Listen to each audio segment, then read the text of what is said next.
नमस्कार मित्रांनो, आज आपण बनवणार आहे मॅगी चिवडा। तर याच्यासाठी एक मी पॅकेट मॅगी घेतलेला आहे आणि त्याला असं कुरकुरीत असं बारीक करायचं आहे हाताने। आणि टोमॅटो आणि कांदा आहे तो आपल्याला चिरून साईडला ठेवायचा आहे। कोथिंबीर घ्यायची आहे आणि एका पॅन मध्ये आपण ही सगळी जी मॅगी आहे ती सगळी व्यवस्थित भाजून घ्यायची आहे। जेव्हा त्याला सोनेरी कलर येत नाही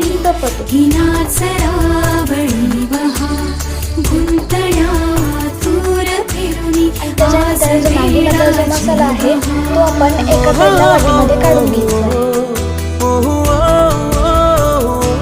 आणि ती मॅगी अशी छानपैकी सोनेरी कलर येण्यावर भाजून घ्यायची। त्याच्यामध्ये आपण मसाल्यामध्ये चटणी आणि मीठ हे दोन्ही पण मिक्स करणार आहोत आणि त्याच्यात आपण परत साईडला घेऊन त्याच्यामध्ये कांदा, टोमॅटो आणि कोथिंबीर